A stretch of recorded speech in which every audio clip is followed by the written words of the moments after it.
আসসালামু আলাইকুম সবাইকে। সো সাস্ট ভর্তি পরীক্ষার আমাদের হাতে আর সময় আছে 15 থেকে 20 দিনের মাঝে। সো এই 15 থেকে 20 দিন আমরা আসলে কিভাবে পড়াশোনা করব, কোন, কোন জিনিস মাথায় রাখতে হবে। আজকের ভিডিওতে আমরা সেটাই আলোচনা করার চেষ্টা করব। সো আমি খুব বেশি একটা সময় নিব না। কারণ এই সময়ের মাঝখানে তোমাদের যেটা করা উচিত সেটা হচ্ছে বেশি, বেশি পড়াশোনা করা উচিত। মানে অনলাইনে ভিডিও দেখা কিংবা গাইডলাইন দেখা এসব আমার কাছে মনে হয় যে এখন তোমার দরকার নেই। এখন যেটা করা উচিত সেটা হচ্ছে শুধুমাত্র পড়াশোনা করা আর হচ্ছে পরীক্ষার জন্য ভালো করে প্রিপারেশন নেওয়া। ঠিক আছে? সো আমি সময় না নিয়ে জাস্ট আমি তোমাদেরকে এই যে প্রিপারেশনটাকে জাস্ট আমি হচ্ছে পাঁচটা টপিকে ভাগ করবো। পাঁচটা টপিক না, এটা কাইন্ড অফ একটা কোয়েশ্চেন, পাঁচটা কোয়েশ্চেনে ভাগ করবো। এই কোয়েশ্চেনগুলো তোমাদের থেকে নেওয়া এন্ড তোমরা আসলে শেষ 15 দিন আসলে কি কি প্রবলেম ফেস করবা ওই রিলেটেড যে প্রশ্ন আছে ওইটাই আসলে এই পাঁচটা প্রশ্ন। ঠিক আছে? সো এর আগে জাস্ট আমি প্রিলিমিনারি কিছু কথাবার্তা বলে রাখি যে আসলে কিভাবে প্রিপারেশন নিবা। খুব সিম্পল কথা, জাস্ট এখন বিগত বছরের বা বিগত 10 থেকে 15 বছরের, 10 বছরই ইনাফ, বিগত 10 বছরের সাস্টের যে কোশ্চেনগুলো আছে এইগুলো দেখতে থাকো। এর বাইরে আর তেমন কিছু পড়ার দরকারই নেই। বিগত 10 বছর যদি কোশ্চেন দেখো তাহলে অনেকগুলো টপিক তোমার এমনিই রিভিশন হয়ে যাবে। এর বাইরে আর তেমন কিছু করার দরকার নেই, এক্সট্রাঅর্ডিনারি কিচ্ছু করার দরকার নেই। ঠিক আছে? এবার চলো আমাদের মেইন টপিকগুলোতে। আমরা আসলে এই পাঁচটা কোশ্চেন আলোচনা করবো। এই পাঁচটা কোশ্চেনের সলভ করে দিলেই মোটামুটি তোমাদের সবগুলো কোশ্চেনই সলভ হয়ে যাবে। এর বাইরে যদি কোনো কোশ্চেন থাকে তাহলে একটু কমেন্টে জানাতে পারো, তাহলে ওইটা আমরা সলভ করার চেষ্টা করবো। এর বাইরে আসলে ভিডিও দেওয়ার চেষ্টা করবো। ঠিক আছে? তো সবার আগে সেটা হচ্ছে, ভাই সিলেবাস শেষ করব নাকি সিলেক্টেড টপিক শেষ করব? ঠিক আছে? এইটার সবচেয়ে ভালো এক্সাম্পল, সবচেয়ে ভালো আনসার হচ্ছে আমাদের সিলেক্টেড টপিক করব। কারণ এখন আসলে আমাদের কাছে আমরা যারা মানে মোটামুটি পড়াশোনা করছি কিংবা পড়াশোনা করি নাই, এখন আমাদের কাছে আর হাতে সময় নেই। হাতে কি সময় নেই? আমাদের হাতে আছে 15 দিন। এই 15 দিনের মাঝখানে তুমি আসলে তোমার যে চ্যাপ্টারগুলো পড়ো নাই সেগুলো আসলে পড়া সম্ভব না। কি যে চ্যাপ্টারগুলো যে পড়া নাই এগুলো এখন পড়া সম্ভব না, ওগুলো ডিটেলসে পড়া সম্ভব না। আর এখন পড়লেই তো হলো না। যেন আমি ফিজিক্সের কথা বলতে পারি, ফিজিক্স যে কোনো একটা চ্যাপ্টার তুমি এমনি পড়ে গেলা, ভৌত আলোক বিজ্ঞান এমনি নর্মালি পড়ে গেলা, তুমি পেরে যাওয়া, ব্যাপারটা একদমই এমন না। এটা ডিটেলসে কিন্তু যাইতে হয়। এখন ডিটেলসে পড়ার সময় নেই, এজন্য তুমি যেটা করবা সেটা হচ্ছে আমাদের সিলেক্টেড টপিক পড়বা।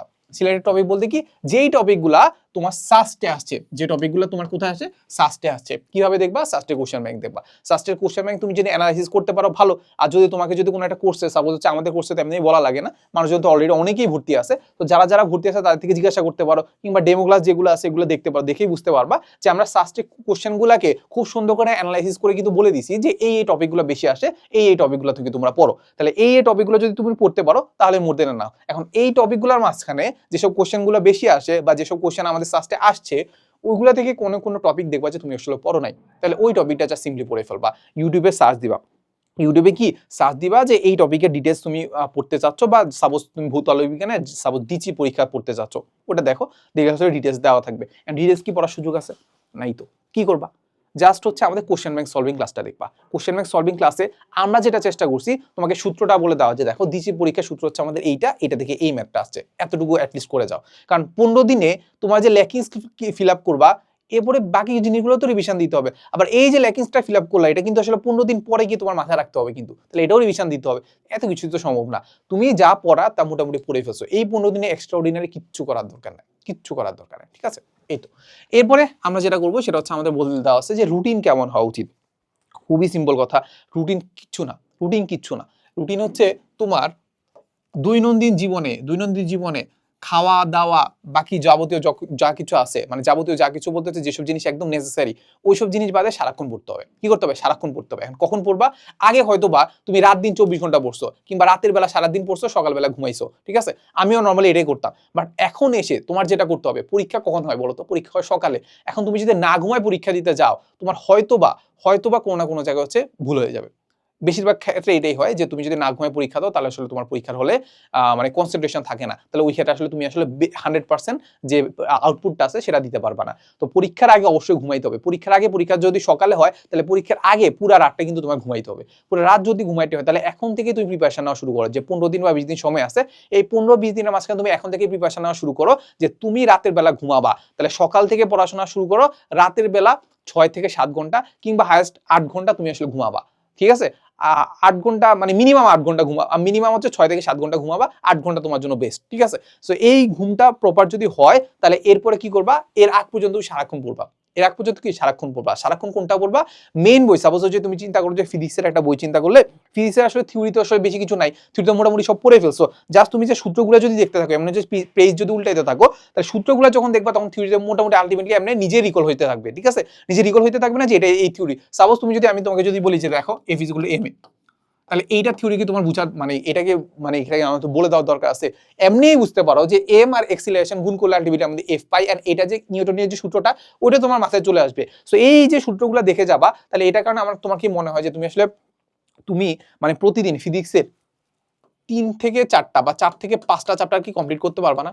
জাস্ট কি করবা, জাস্ট থিওরিটা পড়ছো, থিওরিটা পড়ে আসলে কোশ্চেন ব্যাংকের ক্লাস দেখো বা হচ্ছে নিজে প্র্যাকটিস করো, ক্লাস দেখো বা নিজে প্র্যাকটিস করো, ঠিক আছে? ক্লাস দেখার পরেও তোমার নিজে প্র্যাকটিস করতে হবে, কিন্তু ক্লাস দেখলা প্লাস পুরোটা তোমাকে ভাইয়া করাই দিছে, এরপরে এর মাঝখানে তোমার কাছে যেটা মনে হচ্ছে যে কঠিন লাগতেছে বা কোন কোশ্চেনটা যদি মনে হয় যে না ভাইয়া নিজেই বলে দিছে যে এটা কঠিন, তাহলে নিজে একটু প্র্যাকটিস করবা, নিজে না দেখে হচ্ছে প্র্যাকটিস করার চেষ্টা করো। ব্যাপারটা বুঝতে পারছো? তাহলে আমরা কি করবো, আমরা নিজের একটা সুন্দর একটা রুটিন তৈরি করে ফেলবো। রুটিন তৈরি করার দরকারও পড়তেছে না, জাস্ট এতটুকু এনশিওর করবা যে তুমি রাতের বেলা ঘুমাচ্ছ, রাতের বেলা কি ঘুমাচ্ছ, মানে এই প্র্যাকটিসটা তুমি এখন করে ফেলো, ঠিক আছে? আচ্ছা, এরপরে আমরা যেটা বলবো সেটা হচ্ছে আমাদের কোনটা আগে দাগাবা, ঠিক আছে? এখন এই ব্যাপারটা আসলে আমরা এখন আগে জ্ঞান বলতেছি, এটা তো আসলে আমাদের হল স্ট্র্যাটেজির মধ্যে পড়ে, বাট ব্যাপারটা হচ্ছে কি তুমি হলে নতুন একটা জিনিস অ্যাপ্লাই করতেছো, এর চেয়ে বেটার হচ্ছে এখন থেকে তুমি সেটা প্র্যাকটিস করো। এখন যে তুমি এক্সামগুলো দিচ্ছ, তুমি অনলাইনে এক্সাম দাও, অফলাইনে এক্সাম দাও, তুমি এখন থেকে কিন্তু প্র্যাকটিস করবে যে তুমি কোনটা আগে দাগাবা। সবচেয়ে আমরা যেটা বলি যে এইটা আসলে তুমি একদম প্রি ডিটারমাইন করে যাবা না, আগে থেকে ডিটারমাইন করে যাওয়ার দরকার নেই। পরীক্ষার হলে দেখবা যে তোমার কাছে কোনটা সহজ লাগতেছে, সবার আগে দাগাবা যেটা তোমার কাছে একদম সহজ লাগতেছে, এরপরে তোমার কাছে দাগাবা যে সবচেয়ে কঠিন কোনটা লাগতেছে, এরপরে এরকম সবার লাস্টে যেটা যাবা একদম হাইয়েস্ট, যেটা একদম তোমার হার্ডেস্ট মনে হচ্ছে, তাহলে ওইটা তুমি সবার লাস্টে দাগাবা। এইটা হচ্ছে আমাদের নর্মালি ফর্মুলা, ঠিক আছে? আর এটার ক্ষেত্রে আমি জাস্ট তোমাকে কয়টা ট্রিক বলে দিতে পারি। নর্মালি আমি যেটা করতাম যে আমাদের স্ট্রং পয়েন্ট ছিল, আমার স্ট্রং পয়েন্ট ছিল ফিজিক্স, আর ফিজিক্সে নর্মালি ঘুরায়, ফিজিক্সে নর্মালি কি করে কোশ্চেন ঘুরাই দিতে পারে, তাহলে প্রথম দিকে আমার মোটামুটি ব্রেনটা একটু ভালোই কাজ করে, তখন আলটিমেটলি আমি ফিজিক্সটা ভালো করে দাগাইতে পারি, ফিজিক্সটা কি ভালো করে দাগাইতে পারবো, ঠিক আছে? এরপরে আমরা চিন্তা করতে পারি যে হয়তো বা আমি আসলে ম্যাথ দাগাইতে পারি, কারণ আলটিমেটলি আমরা তখন আসলে মোটামুটি আসলে একটা সিরিয়াসনেস চলে আসছে, ফিজিক্স আমি দাগানোর পরে এবার আমি ম্যাথ দাগাইতে পারি, ম্যাথ আমাদের মোটামুটি ঘুরে আসে, তাহলে এটা আমাদের মোটামুটি যখন কনসেন্ট্রেশন ভালো, মোটামুটি টাইম আছে, তখন আমি ম্যাথটা দাগাই ফেললাম। এরপরে এরপরে আমি যেটা সাজেস্ট করি সেটা হচ্ছে আমাদের কেমিস্ট্রি দাগানো। কি দাগানো? কেমিস্ট্রি দাগানো। কেমিস্ট্রি আমি এই ফিজিক্স কেমিস্ট্রি ম্যাথের মাঝখানে সবার লাস্টে আমি কেমিস্ট্রি দাগাইতে বলি, কেন বলতো? কারণ নর্মালি আমরা যেটা দেখতে পাই যে প্রথম দিকে আমাদের সিরিয়াসনেসটা অনেক বেশি থাকে, আমরা নর্মালি আমরা কি করতে পাই, কোন একটা সোজা কোশ্চেন আসছে ওটাতে আমরা অনেক বেশি টাইম লাগাই, এমন হয় না যে প্রথম যে কোশ্চেনটা আছে ওটা একদম সোজা, আমি জানি যে এফিসিগুলো এম এফিসিগুলো এম এ, তাও আমার মনে হচ্ছে যে না আই টু ক্যালকুলেটর টিপে দেখি না এটা ঠিক আছে কিনা, বা হচ্ছে আবার একটু দেখি, আবার একটু চিন্তা করি যে আসলে ঠিক আছে কিনা, মানে প্রসেসটা ঠিক আছে কিনা। সো প্রথম দিকে আমরা ইজি কোশ্চেনে অনেক বেশি টাইম লাগাবো। এখন আমার কথা হচ্ছে এটা যে তুমি যখন ইজি কোশ্চেনে টাইম লাগাবা, টাইম লাগা এমন কোশ্চেনে এমন সাবজেক্টে যেটাতে তোমার আসলে ঘুরে আসে, আসলেই ঘুরে আসে, ঠিক আছে? তো যেটা করবা সেটা হচ্ছে আমাদের ম্যাথ আর ফিজিক্সে মোটামুটি ঘুরে আসে, তাহলে ওই জিনিসটা একটু বেশি টাইম দেওয়ার চেষ্টা করবা, যে না আসলে এটাতে যেহেতু টাইম লাগে নর্মালি, ওটাতে একটু আমি একটু টাইম দিই, ওটাতে একটু সিরিয়াসনেস থাকুক। এরপরে যখন লাস্টে খুব একটা টাইম নাই, কেমিস্ট্রি দাগাবা। কেমিস্ট্রি আমরা জানি খুব ইজিলি দাগানো যায়, কেমিস্ট্রি অনেক বেশিরভাগ জিনিসই থাকে থিওরিটিক্যাল, বেশিরভাগ জিনিসই থাকে মুখস্থ জিনিসপাতি, লাস্ট মোমেন্টে খুব একটা চিন্তা করতে হচ্ছে না, লাস্ট মোমেন্টে তুমি চিন্তা করতে পারবা না। ফিজিক্স কেমিস্ট্রি লাস্ট মোমেন্টে চিন্তা করতে গেলে শেষ, আর কিছু আনসার করা লাগবে না। যেটা বললাম যে কেমিস্ট্রি লাস্ট মোমেন্টে কিন্তু আসলে খুব একটা চিন্তা করা লাগে না, ওইটা আমরা খুব তাড়াহুড়ো করে দাগাইতে ফেলতে পারবো, 10-15 মিনিটে দাগাই ফেলতে পারবো। এরপরে সবার লাস্টে আসে তুমি ইংলিশ বা বায়োলজি দাগাবা, ওইটাতেও আসলে আহামরি আসলে তেমন চিন্তা করার কিছু নাই, ওটা আসলে তুমি লাস্ট মোমেন্টে দাগাইতে পারবা। সো আমার কাছে যদি আমাকে বলো তাহলে আমি সবার আগে ফিজিক্স দাগাইতাম, এরপরে ম্যাথ, এরপরে কেমিস্ট্রি, এরপরে ইংলিশ বা বায়োলজি। এটা বুঝতে পারছো? বাট এখন এই যে সিরিয়ালটা এটা নিজে এখন একটু অ্যাপ্লাই করো, এখন যে এক্সামগুলো দিচ্ছ ওগুলো নিজের মধ্যে অ্যাপ্লাই করো, হয়তো একটু সাফল করো, সাফল করে দেখতে পারো যে কেমিস্ট্রি প্রথমে আগে দাগাইতে পারো যে কেমিস্ট্রি আমি 10 মিনিটের মাঝখানে সবকিছু দাগাই ফেলবো, এরপরে ফিজিক্স কেমিস্ট্রি নিয়ে হচ্ছে মাথা ঘামাবো।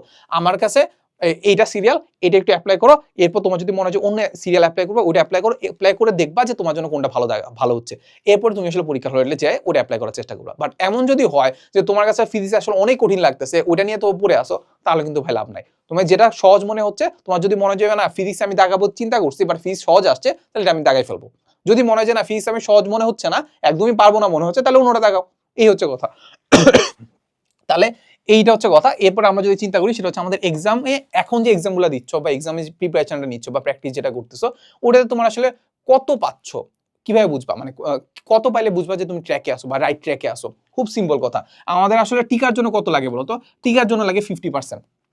তার মানে আমাদের 80তে পরীক্ষা হচ্ছে না, 80তে তো লাগবে 40 লাগবে। বাট আমি যদি আরেকটু যদি অ্যাডভান্স মানে আরেকটু যদি মানে সেফ থাকতে চাই, তাহলে আমরা ধরলাম 60% বাই 48 পাইতে হবে। কত পাইতে হবে? 48 পাইলে মোটামুটি তুমি আসলে সাস্টে একটা সিট কনফার্ম করতে পারো। বাট আমাদের সাস্টের একদম র্যাঙ্ক করতে হবে, সামনের দিকে চাইতে হবে। তাহলে আমাদের কি লাগবে? 80তে আমাদের কত লাগবে? 80তে অ্যাটলিস্ট 60 বা 70 লাগবে, অ্যাটলিস্ট কি 60 বা 70 লাগবে। তো তুমি চিন্তা করবা তুমি যদি 60 বা 70 পাও তাহলে তুমি ধরে নিতে পারো রাইট ট্র্যাকে আসো, বাট এর চেয়ে কম পাইলে কি রাইট ট্র্যাকে নাই? অবশ্যই আসো, তাও চেষ্টা করতে যাবা। 48-এর বেশি পাইলে তুমি চেষ্টা করতে থাকবা, চেষ্টা করে কোশ্চেন ব্যাংকের ম্যাথগুলা যেইটা পারো না এটা বারবার প্র্যাকটিস করবা। কি করবা? বারবার প্র্যাকটিস করে ওইটা আয়ত্ত করার চেষ্টা করবা। ব্যাপারটা বুঝতে পারছো? ওকে, এখন তোমার মধ্যে যদি মনে হয় যে না তোমার 60 থেকে 70% আছে, তোমার এখন মনে হচ্ছে যে না বাকি যে ইঞ্জিনিয়ারিং ভার্সিটিগুলো আছে ওগুলো তো তুমি পরীক্ষা দিবা, কিংবা তোমার যদি মনে হয় যে না সাস্টে আমি একদম টপ করতে চাই, আমার কাছে পার্সোনালি মনে হয় সাস্টের কোশ্চেন ব্যাংকের পাশাপাশি ইঞ্জিনিয়ারিং যে কোশ্চেন ব্যাংকটা আছে সেটা তুমি পড়া উচিত বা সেটাও একটু দেখা উচিত। সো সাস্টের যে আমাদের যে ইঞ্জিনিয়ারিং সাস্টের যে কোশ্চেন ব্যাংক সলভিং কোর্স আছে ওইটার পাশাপাশি আমার কাছে পার্সোনালি মনে হয় তোমার পিসায় যে engineering question bank solving course আছে সেটা তোমার এনরোল করে ফেলা উচিত। এখানে আমরা যেটা করছি আমাদের খুব কমপ্যাক্ট ভাবে আমাদের যে ইঞ্জিনিয়ারিং যে কোশ্চেন ব্যাংকটা আছে সেটা আমরা সলভ করে দিয়েছি। একটা টাইপের ম্যাথ আমরা একবারই করাইছি, বেশি করাইনি। প্লাস হচ্ছে আমরা খুব মানে একদম তাড়াহুড়ো করে ব্যাপারটা এমন না, বাট একদম ডিটেলসে প্লাস হচ্ছে একটু কমপ্যাক্ট ভাবে করানোর চেষ্টা করছি। ডিটেলস আর কমপ্যাক্ট ব্যাপারটা বুঝেছি যে আমি ধরো তোমার এটা থিওরি আমি পড়াই নাই, এটা হচ্ছে আমাদের কমপ্যাক্ট। প্লাস হচ্ছে আমি তোমাকে একটা টাইপের একটা মেথই করাচ্ছি, এইটা আমাদের কমপ্যাক্টনেস। আর আমি যদি তোমাকে ডিটেলসে কথা বলি, আমি কোনো একটা থিওরি পড়াই নাই ঠিক আছে, বাট আমি বলে দিছি এটা এই সূত্র থেকে আসে, এই সূত্রটা হচ্ছে এই জিনিসটা এটা হচ্ছে এইটা, এরপর আমি তোমাকে ম্যাটটা করাই দিছি। ব্যাপারটা বুঝতে পারছো? তাহলে আমার কাছে পার্সোনালি মনে হয় তোমার যদি মনে হয় যে কনফিডেন্স থাকে তুমি অন্যান্য ইঞ্জিনিয়ারিং ইউনিভার্সিটিগুলোতে পরীক্ষা দিতে পারবা বা পরীক্ষা দিবা, আর হচ্ছে সাস্টের তুমি সামনে র্যাঙ্ক করতে চাচ্ছ, তাহলে আমার কাছে মনে হয় যে এই দুইটা কোর্স তো এখন তোমার জন্য মাস্ট। ঠিক আছে, কমেন্টে ডিসক্রিপশনে লিঙ্ক দেওয়া আছে, ডেমো ক্লাসগুলো দেখতে পারো, ডেমো ক্লাসগুলো দেখে ভর্তি হয়ে যাও। ঠিক আছে, আর লাস্টে আমরা যেটা বলবো সেটা হচ্ছে আমাদের ইংলিশের প্রিপারেশন কিভাবে নিব। সত্য কথা এটা নিয়ে এখন প্যানিক করার দরকারই নেই, জাস্ট প্রতিদিন রাতে সাস্টের কোশ্চেন ব্যাংকটা দেখো, সাস্টের কোশ্চেন ব্যাংকে যে ইংলিশের পার্টটুকু আছে এটা দেখার চেষ্টা করো। আর আমাদের সাস্টের কোর্সে কিন্তু আমাদের ইংলিশ ক্লাসও আছে, ইংলিশ ক্লাসে আমাদের 2টা লেকচার কিন্তু অ্যাড করে দেওয়া আছে। এই 2টা ক্লাস দেখো, আর কিছু লাগবে না, এই 2টা ক্লাস দেখবা আর কিছু লাগবে না। ঠিক আছে, এর বাইরে আমরা একটা ফ্রিও করে দিব, প্যারা নাই, এই কয়েকদিনের মাঝখানে তোমরা পেয়ে যাবা। সো যেটা বললাম যে ইঞ্জিনিয়ারিং প্রিপারেশনের জন্য নর্মালি আমরা বলি যে আমাদের যে সাস্টের যে কোশ্চেন ব্যাংকটা আছে ওইটা দেখবা, আর কিছু দেখার দরকার নাই। ইংলিশ নিয়ে মাথা ঘামাবেও না, ইংলিশ নিয়ে কি মাথা ঘামানোর দরকার নেই। ট্রাস্ট মি, ইংলিশ তোমাকে আসলে র্যাঙ্ক আগাবে, ইংলিশ তোমার আসলে তোমার কি চান্স পাবা কি পাবা না এটা ডিসাইড করবে না। বুঝছো ব্যাপারটা? এই হচ্ছে মোটামুটি আমাদের কথা। সো এর বাইরে কারো যদি কোনো ধরনের কোয়েশ্চেন থাকে চাইলে একটু কমেন্ট বক্সে জানাতে পারো, আমি ইনশাল্লাহ চেষ্টা করবো এর উপর ভিডিও বানাতে। ঠিক আছে, সো ইনশাল্লাহ এই 15 দিন যদি আমাদের এই জিনিসগুলোকে যদি মানে মোটামুটি আসলে মেনটেন করে চলতে পারো, তাহলে আমার কাছে মনে হয় যে সাস্টের জন্য চান্স পাওয়া তোমার জন্য কোনো ব্যাপারই না। সো দেখা হবে নেক্সট কোনো ভিডিওতে। আসসালামু আলাইকুম সবাইকে।